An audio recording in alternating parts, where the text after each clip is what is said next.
Sure.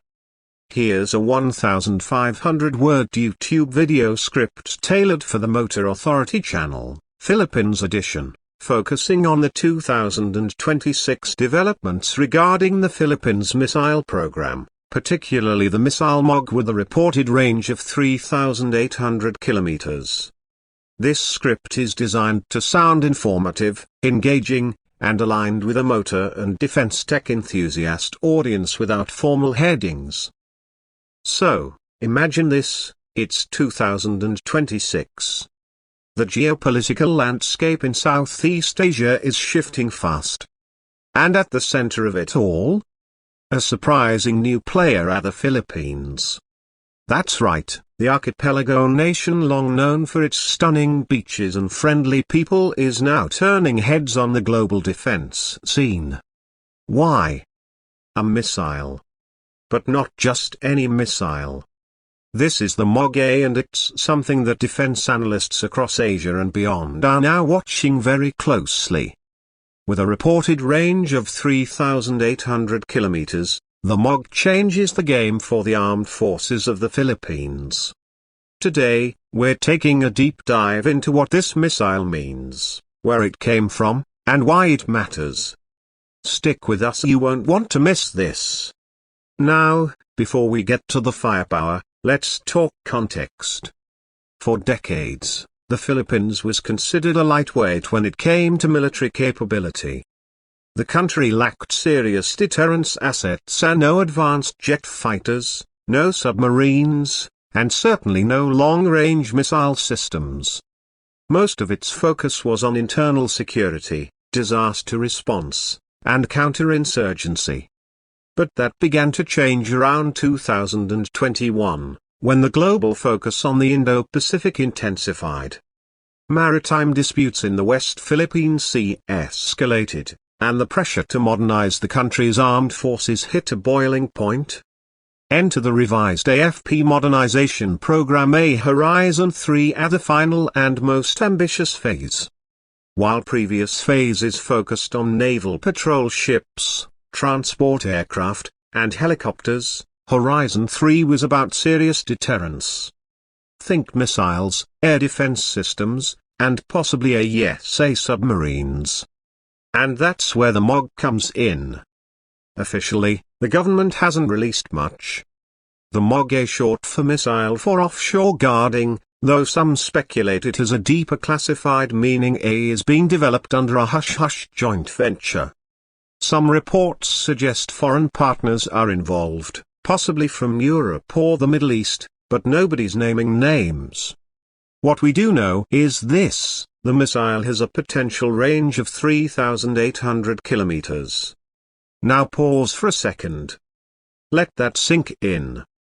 3,800 kilometers from the Philippines puts almost all of China within reach. Southern Japan. Parts of India. And even the northern edges of Australia. For a country that just a few years ago had no surface-to-surface missile capability at all, this is a massive leap. Of course, range isn't everything. Accuracy, mobility, stealth, and survivability all matter. But early satellite imagery and leaked schematics hint at a surprisingly modern design. The missile appears to use a dual-stage solid propellant system, possibly with satellite-guided terminal navigation. We're talking SEPA, circular aeroprobable A, in the range of under 20 meters. For those not familiar with the jargon, that means it can hit a target the size of a small building from thousands of kilometers away. Now, where is this all coming from? Some analysts point to Israeli or Turkish influence. Both countries have advanced missile technologies and strong ties to the Philippines. Others suggest this might be an indigenized variant of an old Cold War design, reworked with modern materials and avionics. The truth? It's likely a hybrid, a partly imported tech, partly homegrown innovation.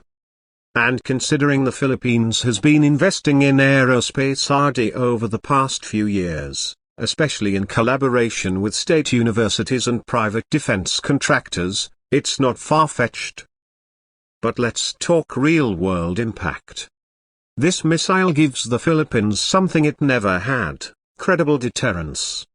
It's not about going on the offensive, that's not the doctrine.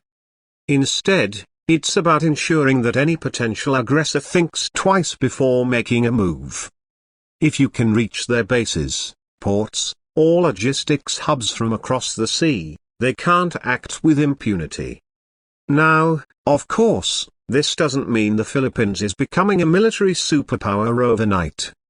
But it does signal a new strategic posture, one where the country is no longer just relying on allies but building its own layered defense. That includes air defense, cyber capabilities, and yes, long-range missile systems like the MOG. So how does this missile fit into the bigger picture? Let's break it down. The AFP is likely to deploy the MOG in a dispersed, road-mobile configuration. That means launchers mounted on heavy-duty trucks, able to move from one location to another within hours. It's all about survivability. You can't hit what you can't find. The launcher vehicles themselves are reportedly modified from commercial-grade MAN or Mercedes-Benz heavy haulers. They are rugged, fast, and come with built-in C4 suites. That's command, control, communications, computers, intelligence, surveillance, and reconnaissance. A mouthful, but essential for modern warfare. From a strategic standpoint, this makes perfect sense. The Philippines has over 7,600 islands. You could deploy these launchers on Luzon today, and by tomorrow, they're in Palawan or Mindanao. That kind of mobility makes them incredibly hard to target in a first strike scenario. The military is also likely to integrate the MOG into a broader defense network. Think drones providing target acquisition, satellites offering real-time recon, and ground-based radar systems feeding data to command centers. And once the missile is fired, it's reportedly capable of mid-course correction, making it not just long-range, but smart. Of course, there are critics. Some question the wisdom of spending billions of pesos on a missile system when the country still faces internal poverty, education gaps, and healthcare challenges. Others worry it might escalate tensions in the region, especially with China. And those concerns aren't entirely unfounded. But supporters argue that peace is only possible when you have credible deterrence. And in today's world, sovereignty isn't guaranteed, it has to be defended. So what does this all mean for the average Filipino? Well, for one, it means the country is no longer just a pawn in regional politics. It's starting to shape its own destiny. And for those in the armed forces, it means pride having the tools to do their job effectively. For engineers and scientists, it's an opportunity to innovate. For the youth, maybe even inspiration to enter aerospace, defense, or cybersecurity. And for us? It means a lot to watch it all unfold. Because when a country like the Philippines begins to rise, not through aggression, but through smart, strategic modernization, it changes the entire regional equation. Now, will the MOG ever be used in combat? Hopefully not. Its real power lies in never needing to be fired in deterring conflict before it starts.